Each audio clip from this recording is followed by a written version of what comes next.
Sermões evangelísticos no Velho Testamento. Tema de hoje: que é pecado?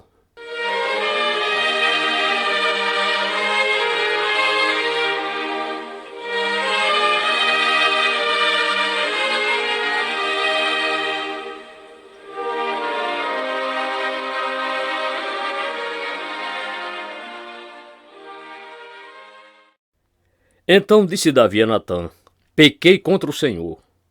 E disse Natã a Davi: também o Senhor traspassou o teu pecado, não morrerás.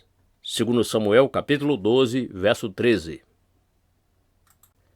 Chamo a atenção para essa história, que é uma tenebrosa e terrível mancha na história do rei Davi, e o faço para considerar com vocês a natureza profunda de todo o problema do pecado. A razão que tenho para fazer isso não é que de repente me tornei um iconoclasta ou um fanático no método biográfico moderno que acredita em desmascarar os heróis do passado e em só se concentrar no que é desfavorável no registro dos homens. Tampouco me dispus a examinar esta história por desejar salientar os detalhes exatos da narrativa para, por meio disso, fomentar o ávido interesse moderno pela literatura pornográfica. Nem o faço pelo prazer de escolher tema estranho e incomum, mas considerado frequentemente, e que, como seguindo um princípio, muitos prefeririam não considerar. Posso dizer sinceramente que não gosto de considerar esta questão do pecado, e que sinceramente gostaria que não fosse preciso considerá-la jamais. Oxalá eu só pudesse falar sempre sobre nada mais que o amor de Deus e sobre outros temas deleitáveis e agradáveis. Oh, se não fosse outros temas e nem o outro lado para sequer serem considerados. Mas, lamentavelmente, não é esse o caso. Na verdade, pode-se ir adiante e dizer que não adianta muito tentar considerar o tema do amor de Deus enquanto não se considere, primeiramente, a questão do pecado. Temos que tratar do problema do pecado por uma só razão, porque o pecado é um fato. Mas é vitalmente importante compreender a natureza exata do fato. E é por isso que pretendo considerar esta história, que lança muita luz sobre a natureza profunda do pecado. Em si e por si, os detalhes deste caso particular não nos importam. Seu valor e sua importância jazem nos princípios que eles ilustram. As dificuldades que os homens parecem experimentar atualmente quanto à doutrina bíblica da salvação deve ser buscada. Parece-me em duas causas. A primeira é que a abordagem tende a ser por demais impessoal e teórica, e quase inteiramente divorciada da experiência real e concreta e dos fatos da vida. Um dos maiores inimigos da religião verdadeira é o fato de que a religião é muito interessante. Quero dizer, interessante do ponto de vista do pensamento e da filosofia. Interessante, portanto, como mera matéria de especulação e como assunto para debate e discussão. As discussões religiosas sempre foram populares e continuam sendo. Os homens se deleitam em expressar suas opiniões sobre Deus, sobre o que Ele é e sobre o que Ele deveria fazer. De igual modo, eles gostam de tomar os vários lados e pontos de vista possíveis, relacionados com as grandes doutrinas enunciadas pela Igreja de tempos em tempos. Mas, falando em termos gerais, quando desligadas com impessoais, são tais discussões. As questões são debatidas como se fossem tão abstratas como os teoremas de Euclides. E isso é verdade não somente quanto aos que adotam o ponto de vista heterodoxo, mas também, frequentemente, quanto aos que defendem as declarações ortodoxas da Igreja. A doutrina é essencial por razões que não podemos considerar esta noite. Mas há ocasiões em que eu preferiria muito que ela fosse abolida inteiramente. Suas formulações e definições são passíveis de instruir-nos de maneira puramente intelectual e filosófica. cancelando a grande e tremenda verdade que está por trás delas. Esquecemos que, qualquer que seja o lado certo, é uma questão de vital interesse para nós, uma questão que pode fazer diferença eterna para nós. Se já no começo dos argumentos, debates e discussões, alguém pudesse levantar-se e dizer: cavalheiros, lembremos-nos de que, embora de fato não o possamos ver, Deus pode ver-nos.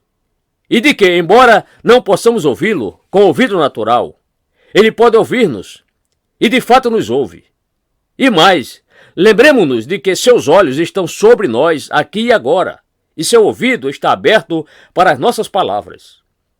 E então lembre-se de que somos apenas criaturas limitadas pelo tempo, e de que Ele é eterno. Acima de tudo, tenha em mente quando falar à sua volta e o fato de que, a qualquer momento, não sabemos quando, podemos ver-nos diante dele como nosso juiz. Agora podem começar. Se tão somente alguém dissesse isso, que diferença faria? Ou se alguém, supondo que não haja isso, sempre estivesse nos lembrando o que somos e a vida que temos levado, como aconteceu com Davi, na ocasião em foco, penso que teríamos mais cuidado ao expressarmos as nossas opiniões. Noutras palavras, lembre-se de que em todas estas discussões aparentemente abstratas e teóricas sobre religião, na realidade você está discutindo o seu próprio caso pessoal, justamente como Davi o fez com Natã. A segunda grande dificuldade, em certo sentido, decorre da primeira e, ao mesmo tempo, é um pouco mais particular. É a completa incapacidade de compreender a verdadeira natureza do problema com o qual a religião se preocupa, ou, numa palavra, a incapacidade de compreender a verdadeira e profunda natureza do pecado. Não é meu desejo considerar nesta ocasião as várias ideias modernas que dizem respeito ao pecado. É suficiente para o nosso propósito imediato dizer que, de um modo ou de outro, nenhuma delas o vê em sua profundidade e em sua gravidade. Todas elas o consideram superficialmente e daí são otimistas quanto a como deve ser tratado. Considerando como elas o consideram, como mera fraqueza, ou apenas como uma fase negativa da história da humanidade, ou como algo que deve ser explicado inteiramente em termos de cultura, ou de falta de cultura, obviamente, a erradicação do pecado é, para os que assim pensam, mera questão de instrução e de tempo. Por isso não conseguem ver motivo ou necessidade do tipo de salvação ensinada na Bíblia. Salvação que exigia um sacrifício expiatório e que é tão pessimista quanto ao homem que chega a usar o termo regeneração com respeito à sua natureza. Se o problema fosse simples, a solução também seria simples. E há um sentido em que seria completamente impossível ao homem que não enxergou a natureza do pecado crer na oferta que o Evangelho faz da salvação e aceitá-la. Pois para ela, esta oferta parece extravagante. O homem moderno não somente não vê o pecado do ponto de vista de Deus, mas também não consegue vê-lo do próprio ponto de vista do homem. Ele não somente desconhece Deus, também desconhece a si próprio. O problema é que, por natureza, todos nós nos recusamos a encarar honestamente o problema de nós mesmos e da nossa natureza interior. Discutimos sobre seres ideais, em vez de discutirmos sobre seres reais. Recusamos-nos a encarar a verdade nua e crua dos nossos corações, como eles são. Se tão somente encarássemos a verdade sobre nós mesmos, logo teríamos uma posição correta sobre a questão do pecado.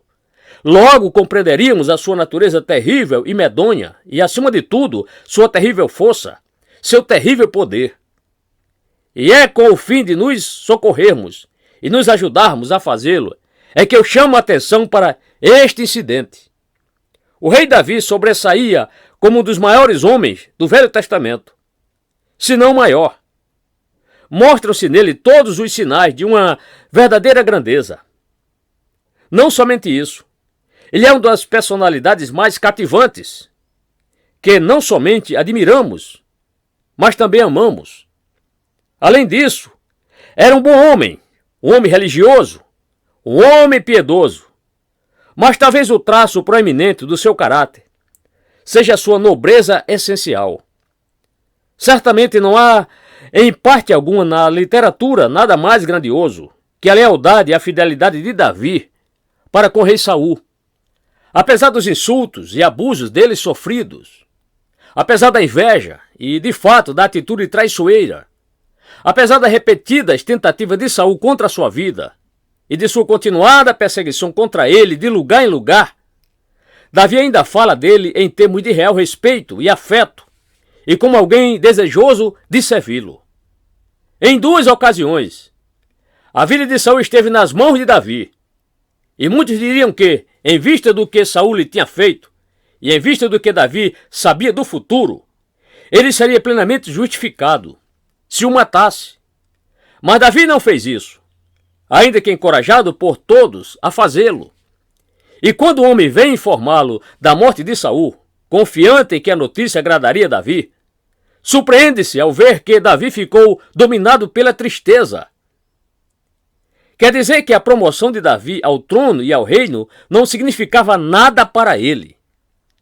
Mas a verdadeira nobreza e generosidade do caráter de Davi refúgio mais gloriosamente em sua maneira de tratar os descendentes de Saul. Quão solícito ele é pelo bem-estar deles e como deseja honrá-los, e quão pronto se mostra a perdoar em toda sorte de circunstâncias. Aí temos, pois, uma alma bondosa, piedosa, nobre, um verdadeiro rei no mais alto sentido do termo, e todavia, é esse mesmíssimo homem que é capaz da ação covarde, pusilânime e indescritivelmente egoística, registrada aqui, e no capítulo anterior. É de fato quase incrível e, contudo, é realmente um fato. O homem caracterizado acima de tudo mais pela nobreza de caráter torna-se uma peste, um patife. O homem de alma leal torna-se um traidor. O homem que estava tão pronto a perdoar e a suportar insultos torna-se um assassino. Muita gente superficial dos dias atuais só pensa em Davi em termos desta história.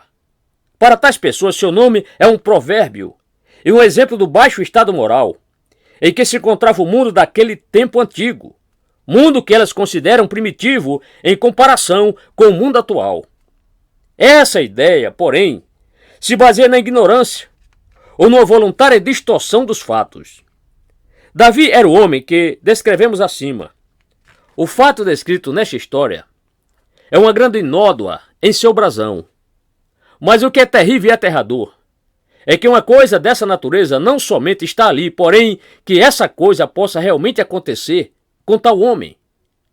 Como analisar tal conduta? Como explicá-la? Que acontece com um homem como esse e o torna capaz de agir de forma completamente contrária a tudo o que ele representa? Seria mera fraqueza, mera falta de conhecimento, um esquecimento temporário de coisas melhores ou algum outro fenômeno? Quão trivial tudo isso parece como explicação. É algo grave, profundo, terrível, um poder extraordinário. Sim, e está em mim e em você. Nem sempre assume a mesma forma, mas está sempre ali, e é sempre da mesma natureza. Considere a si próprio e sua experiência pessoal. Encare por um momento os conflitos travados em seu coração. Evoque os vãos pensamentos e desejos que o agarram e o controlam vez por outra. Você gostaria de declará-los em público? Gostaria que o mundo soubesse tudo a seu respeito? Oxalá começássemos desse ponto as nossas discussões religiosas, em vez de argumentarmos teoricamente sobre expiação e regeneração e sobre as diversas outras doutrinas. Quando o homem realmente conhece a si próprio, e com isso conhece algo da natureza e do problema do pecado, ele não quer discutir as doutrinas da graça. Simplesmente dá graças a Deus por elas e as aceita de toda a sua alma e coração e mente. A fim de que todos nós possamos fazer isso, se ainda não o fazemos, Consideremos juntos o que nos é dito sobre o pecado nesta história terrível. Eu gostaria de levá-los a concentrar sua atenção nela, salientando os seguintes princípios claramente definidos. Primeiro, o primeiro é que o pecado, longe de ser uma simples fraqueza ou negação, é realmente uma força extraordinariamente poderosa e capaz de cegar-nos. Uma força que derrota até a natureza humana mais forte. É frustrante ver o que constitui a essência mesma da confusão religiosa moderna. O pecado, como poder, como força, não é avaliado nem entendido como deveria ser. Até mesmo a nossa psicologia, assim chamada, que certamente ridiculariza o otimismo humanista acerca do homem e da sua natureza, falha ao expor esta verdade, pois tende a anulá-la em termos de reações materiais e biológicas. Essa psicologia não vê que o pecado é uma força ou um poder inteiramente à parte do homem e inteiramente à parte dos diversos fatores que operam no homem. Todavia, esse é todo o horror do pecado. É um poder tal que, tomando posse de nós, nos manipula a seu bel prazer e nos faz crer como ele quer, subvertendo todos os nossos cálculos e resoluções prévios. É isso que a história em foco mostra tão claramente, que eu desejo considerar como segue. Vê-se claramente o poder do pecado, na maneira pela qual ele varre inteiramente para um lado todos os outros interesses e considerações por um tempo. Vejam isso aqui, no caso de Davi. Este desejo particular dele, esta cobiça particular e o seu pecado apoderaram-se dele. E faz isso a despeito de todas as outras coisas que vimos que realmente o caracterizam. Inicialmente, o pecado faz dele um homem inteiramente diferente. Em nenhum outro lugar dessa história esse fato é colocado tão claramente como em 2 Samuel capítulo 11, verso 21. Joabe, aquele homem astuto, não somente era um grande guerreiro e general, mas também se revela um psicólogo e um conhecedor do poder do pecado. Ele envia Davi, um homem, com um relato da batalha.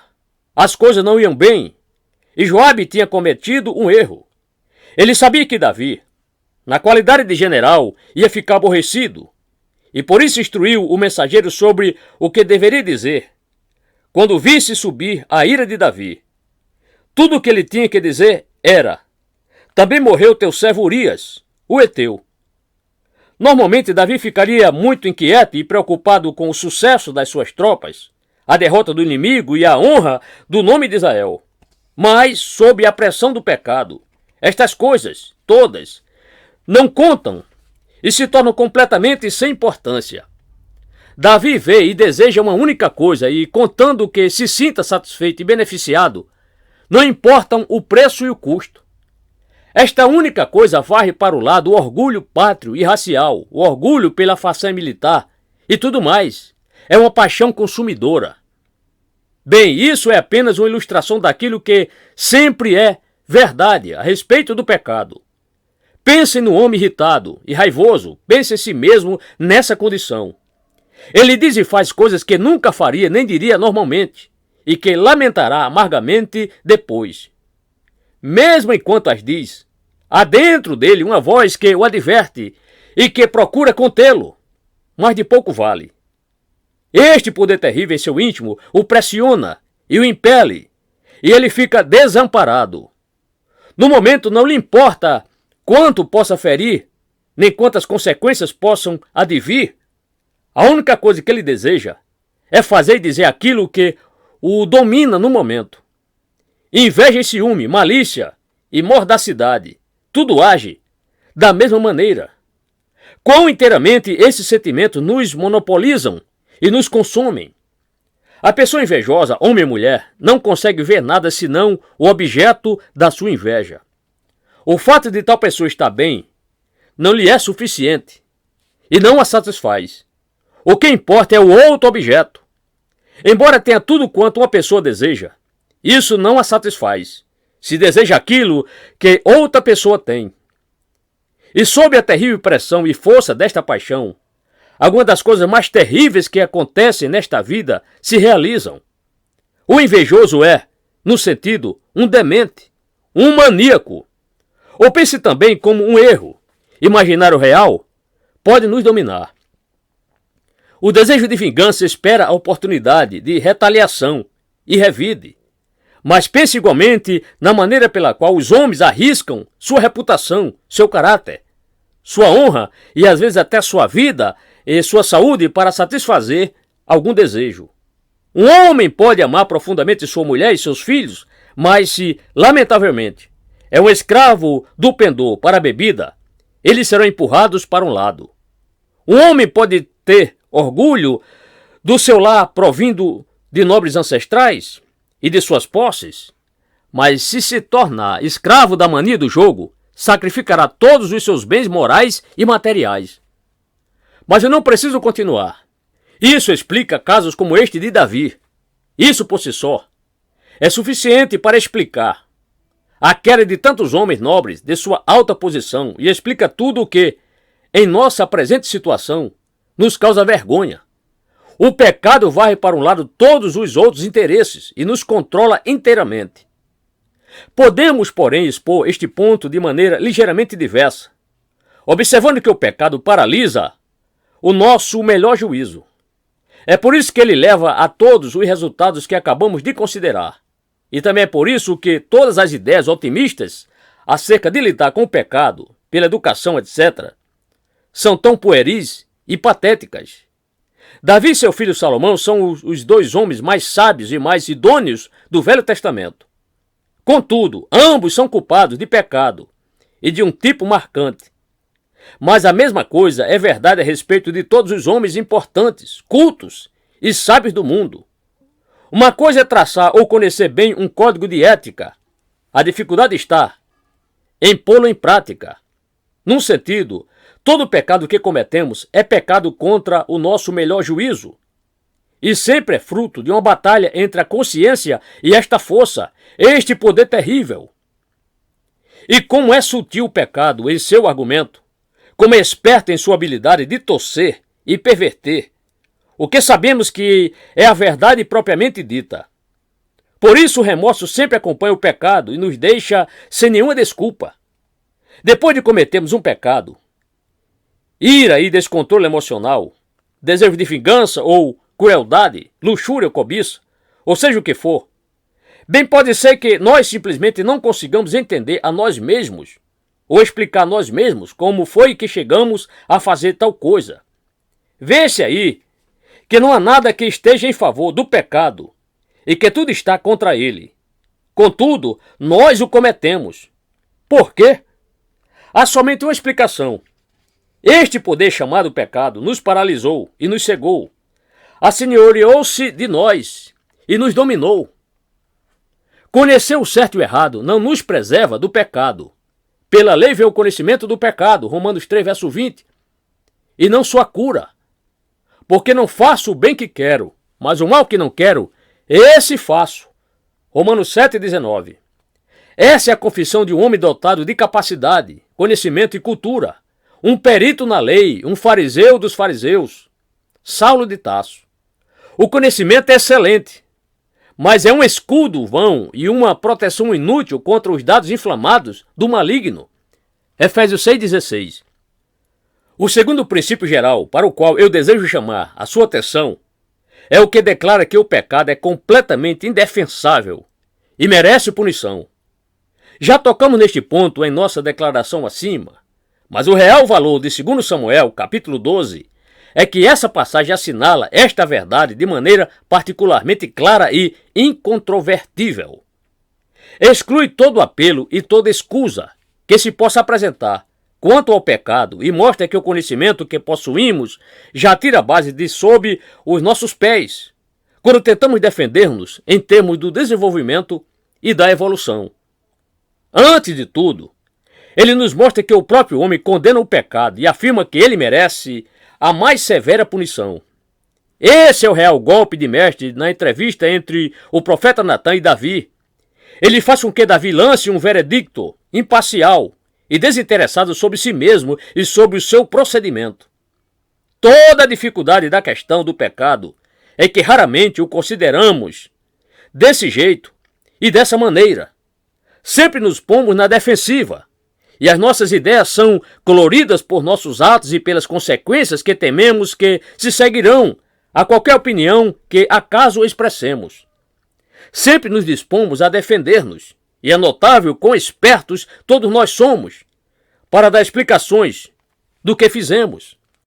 Somos igualmente capazes de satisfazer-nos e de persuadir-nos de que tudo está bem e de que, portanto, não merecemos punição nenhuma. Todavia, não somos tão espertos quanto imaginamos e constantemente nos estamos condenando no que dizemos acerca dos outros. Natan expôs o caso a Davi, segundo Samuel 2, versos 1 a 4, e Davi, sem a menor hesitação e não reconhecendo sua pessoa, promulga o veredicto correto. Ele vê como o pecado é terrível e determina que terá que ser punido severamente. Ele declara que esse pecado não oferece a mínima possibilidade de escusa, que não pode ser defendido sob base alguma, que é totalmente abominável. Ele nunca tinha dito isso a si mesmo, acerca dos seus piores atos, devido ao instinto de autodefesa e de autopreservação. Mas aqui ele tira a base sobre seus pés, e tem que admitir que o pecado é totalmente indefensável, e que o pecado, e ele merece punição. Paulo, lembrem-se, no capítulo 2 da sua epístola a Romanos, assinala precisamente a mesma coisa, quando tratando ali da situação dos gentios, que não estão sob a lei, afirma que eles mostram a obra da lei escrita em seus corações, testificando juntamente a sua consciência e os seus pensamentos, quer acusando-os, quer defendendo-os. Romanos 2, verso 15. O que ele quer dizer com isso é que as opiniões que estas pessoas expressam umas às outras e os seus atos são uma prova positiva de que elas sabem o que é certo e o que é errado. Tiremos o elemento pessoal e o desejo de autopreservação e de autojustificação e então, como Davi admite aqui em termos nada incertos, o pecado não tem defesa e merece punição. Ainda mais vital e mais importante é ver que Deus, que tem o direito e o poder, também diz a mesma coisa acerca do pecado. Porém, estas coisas que Davi fez pareceu mal aos olhos do Senhor, segundo Samuel 11, 27. A primeira grande revelação que a Bíblia nos propicia é que Deus é um Deus santo. Ele odeia o pecado e o abomina totalmente. Sua ira e seu santo furor se levantam contra ele. Deus declarou explicitamente que não há desculpa para o pecado e que ele será punido. Você já se deu conta disso tudo? Acaso já percebeu que o pecado é totalmente indefensável? Permita que eu adote o método de Natan por um momento e por ele o leve a passar o seu veredicto sobre o pecado.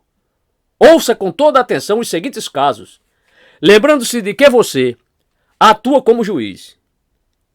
Que pensa você de um homem que trai um compromisso e encargo solene e sagrado? Pense no homem que foi encarregado de cuidar e de ter a guarda de algo de muito valor pertencente a outro. A pessoa que lhe entregou o objeto confiava nele, e fazendo isso expressou sua confiança e sua fé nele.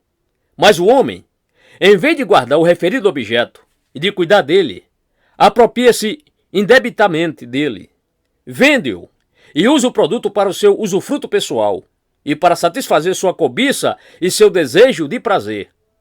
Apesar de o objeto não lhe pertencer, e de seu proprietário prestar-lhe essa grande homenagem fazendo dele seu mordomo, é desse modo que ele se porta. Trai a sagrada incumbência e confiança. Que pensa você dele? Que é que você tem para dizer sobre ele? Pode você sugerir alguma defesa do homem e de seus atos? Pode dizer algo a modo de abrandamento do seu crime e de sua ofensa? Há alguma defesa para tal ação? Que é que tal homem merece? Que é que a lei da terra diz sobre um homem como esse? Que diria qualquer juiz sobre ele? Que é que você diz sobre ele? Admita que tais atos são completamente indefensáveis. Considere a seguir outro caso. Trata-se de um homem que se vê diante de uma bela e maravilhosa oportunidade de chamamos de ouro. Foi-lhe deixado algum dinheiro, ou lhe foi legado o negócio, ou por pura coincidência, ele foi apresentado a alguém que lhe dá um alto posto e o coloca na escada que, eventualmente, poderá chegar a um maravilhoso sucesso e correspondente promoção. Sem que o homem faça coisa alguma, essa oportunidade extraordinária surge em seu caminho. Tudo o que ele precisa fazer é dar-se conta disso, tirar proveito disso e, de maneira aplicada e determinada, fazer tudo o que pode para melhorar a oportunidade e colher o fruto completo. Entretanto, lamentavelmente, em vez de fazer isto, este homem particular trata disso tudo muito levianamente. Brinca com isso durante um tempo e depois, por preguiça ou por perversidade ou por qualquer outra coisa, negligencia tudo completamente e deixa que tudo vá por água abaixo. Deliberadamente, ele desperdiça a oportunidade de ouro. Ele faz objeção ao grande trabalho do qual foi incumbido de realizar. O que ele quer é desfrutar a vida com seus amigos. Queixa-se de que se exige dele muita disciplina.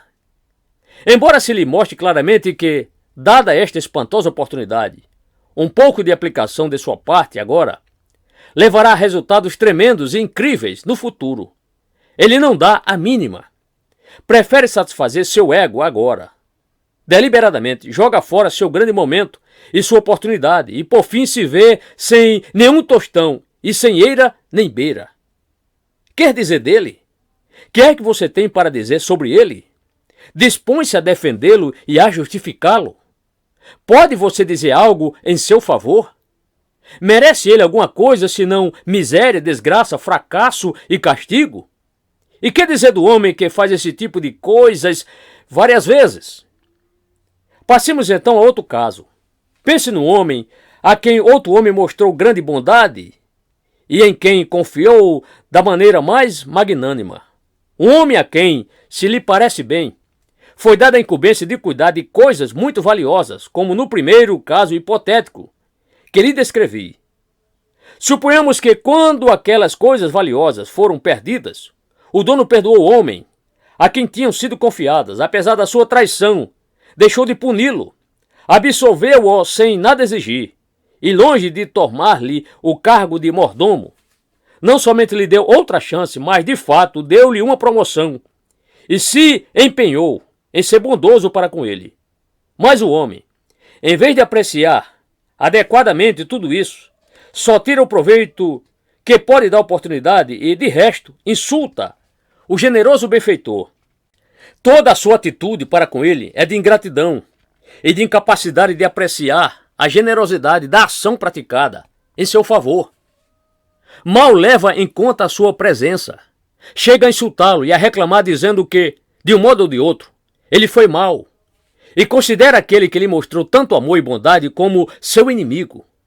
Que é que você pensa de uma tal pessoa? Que é que você tem para dizer sobre um homem que se mostra completamente mal agradecido e que ignora e insulta um doador generoso e seus presentes? Tem você algo para dizer, senão que ele é um canalha indescritível, que não somente merece a perda e a confiscação de tudo o que lhe fora dado, mas também merece, em acréscimo, o mais severo e rigoroso castigo? Considere esses três casos. Emita o seu veredicto. Encare-os imparcial e desinteressadamente. Só pode haver um resultado. Os três são totalmente indefensáveis em seus atos e em si mesmos, e realmente merecem severa punição. Não pode haver dúvida quanto a isso. Mas espere um momento. Esses três casos são parábolas do que é verdade a respeito de todos os incrédulos, de todos os que não creem no Evangelho de nosso Senhor e Salvador Jesus Cristo. A alma é um dom de Deus aos homens. Na verdade, a própria vida é dom de Deus. O propósito não é que a usemos para nós mesmos e para nossa gratificação pessoal.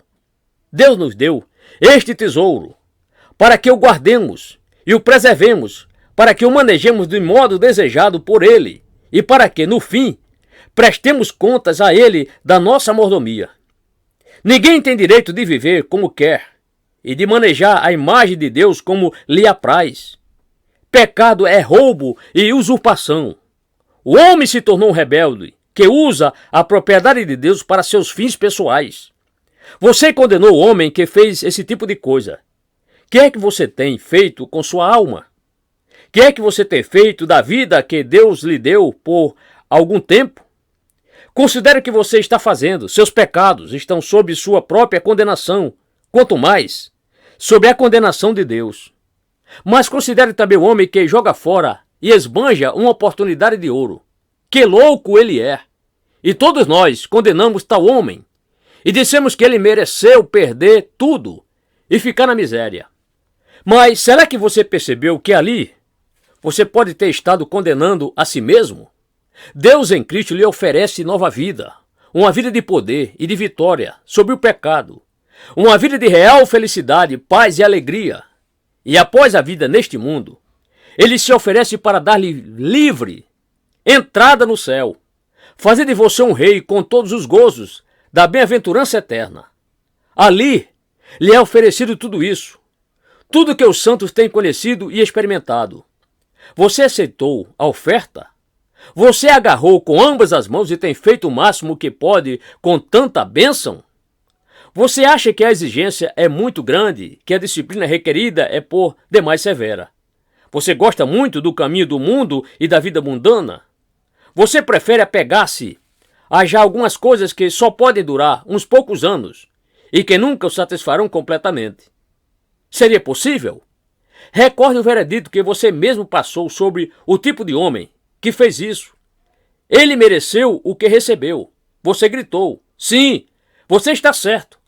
E o homem que recusa a oferta divina de salvação e da vida eterna, inevitavelmente, terá que ir para o inferno, para a miséria eterna, sem poder culpar ninguém, senão a si próprio. Contudo, afinal, o terceiro caso foi o clímax. O caso do canalha que rejeitou o ato de amor e graça. Mas essa é precisamente a situação de todos os incrédulos. Jesus de Nazaré, o Filho de Deus, desceu à terra e nela habitou. Deus, em seu amor infinito, enviou-o e ele veio. Veio para morrer por nossos pecados e para abrir a porta do céu para nós. Sofreu na vida e se rendeu à morte. Tudo por você. Nele, Deus lhe oferece perdão por todos os seus pecados passados, sejam quais forem, e todas as demais bênçãos a que me referi. Alguma vez você lhe agradeceu o que ele fez? Alguma vez você mostrou sua apreciação e sua gratidão, levando o seu nome sobre si, fazendo o máximo que pode, tudo o que pode, para lhe ser agradável em todas as coisas e em todos os aspectos? Lembre-se do que você pensou e disse sobre o homem que não fez isso. E, de novo, você está certo. Não há necessidade de discutir estas coisas. O homem que rejeita o oferecimento que Deus faz do seu amor eterno não merece nada. E não pode esperar nada senão a condenação do inferno. Não há desculpa. Você mesmo se condenou. O pecado é completamente indefensável e merece castigo. Terceiro, e apenas por uma coisa, esse seria o destino de todos, pois todos nós pecamos. Todos nós temos roubado Deus, todos nós temos desprezado a voz divina e rejeitado sua oferta. Temos repudiado seu amor eterno com inimizade e com obstinação. E se todos nós fôssemos consignados à perdição, não poderíamos queixar-nos, pois todos nós temos que dizer com Davi, quando declarou a Natã: pequei contra o Senhor. Mas bendito seja o nome de Deus, pois a resposta ainda nos vem, e de maneira infinitamente mais gloriosa do que pôde vir dos lábios de Natã. Também o Senhor traspassou o teu pecado, não morrerás. 2 Samuel 12, verso 13. E ele tirou todo o peso do pecado, colocando-o sobre os ombros santos e imaculados de seu Filho unigênito. Aquele que não conheceu pecado, ele o fez pecado por nós. 2 Coríntios 5, 21. Não morreremos porque ele morreu por nós e realizou uma expiação perfeita em nosso favor. E graças a essa morte, podemos voltar a ter vida, vida mais abundante, vida que é vida de verdade. Podemos receber sua vida e sua natureza, e pelo poder que isso nos dá, podemos vencer a terrível força chamada pecado, como ele próprio a venceu nos dias da sua carne. O problema da vida é o pecado. O pecado com sua culpa, com seu poder e com a corrupção que ele causa. E a única solução é Cristo e ele crucificado. Ele cancela a culpa, rompe o poder do pecado, renova a natureza. Graças a Deus, pois, pelo seu dom inefável.